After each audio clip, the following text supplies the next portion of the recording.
واقعی عقل مند خواتین اس بیان کو سنیں گی تو وہ جو مسکنسپشن پیدا کیا جاتا ہے کہ جناب اسلام میں عورتوں کو آزادی نہیں ہے، جناب اسلام میں عورتوں کے لیے گھٹن ہے، اللہ اکبر، ذرا پہلے اسلام سے پہلے کے حالات پڑھو اور اس کے بعد اسلام کے آنے کے بعد عورتوں کو کیا شاندار مقام میرا دین دیتا ہے۔ اللہ کے نبی نے دا بیسٹ لوگوں کی جب مثال بیان کی، بہترین لوگوں کی مثال بیان کی، تو نبی پاک فرماتے ہیں، ترمذی کی حدیث ہے، سب سے بہتر وہ ہے جو اپنے اہل کے لیے بہتر ہو، یعنی اپنی فیملی کے لیے بہتر ہو۔ اور آقا فرماتے سنو میں تم سب سے زیادہ اپنے اہل کے لیے بہتر ہوں۔ نبی پاک سب سے زیادہ اپنی فیملی کے لیے بہتر۔ نبی پاک علیہ الصلوۃ والسلام سے ایک شخص نے پوچھا حضور شوہر پر بیوی کا کیا حق ہے؟ تو آپ نے فرمایا جب وہ کھائے یعنی شوہر کھائے تو بیوی کو کھلائے، جب لباس پہنے اسے بھی پہنائے، اس کے چہرے پر نہ مارے، اسے بدصورت نہ کہے، اور اگر سمجھانے کے لیے اس سے علیحدگی کرنی پڑے تو گھر میں ہی علیحدگی کرے۔ اللہ اکبر۔ ایک بار حضرت عمر فاروق رضی اللہ تعالیٰ کی بارگاہ میں، سنیے گا بڑا دلچسپ واقعہ۔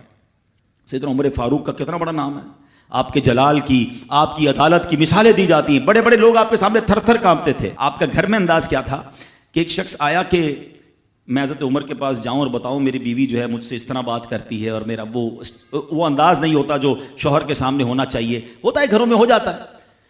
تو حضرت عمر کے دروازے پر پہنچا نا تو اندر سے اسے سیدنا عمر فاروق رضی اللہ تعالیٰ عنہ کی زوجہ ام کلثوم رضی اللہ تعالیٰ عنہ کی ناراضگی کی عالم میں گفتگو کرتے ہوئے سنا۔ وہ حضرت عمر سے بات کر رہی تھی، تو وہ شوہر سوچنے لگا کہ میں تو اپنی بیوی کی شکایت لے کر آیا تھا، حضرت کے تو گھر کا بھی معاملہ ہی ایسا ہی ہے۔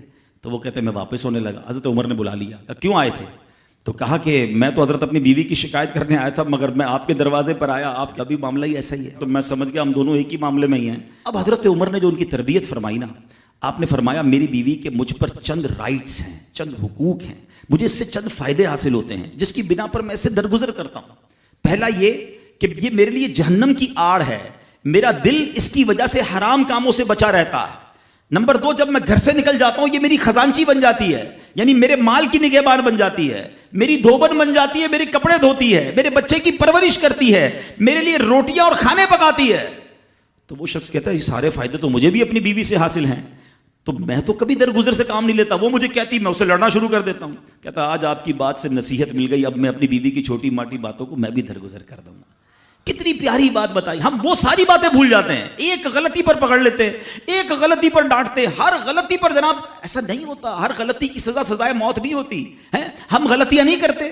اگر جس طرح ہم اپنی بیوی کو اور غلطی پر ڈانٹتے وہ ڈانٹنا شروع کر دے پھر کیا حال ہوگا؟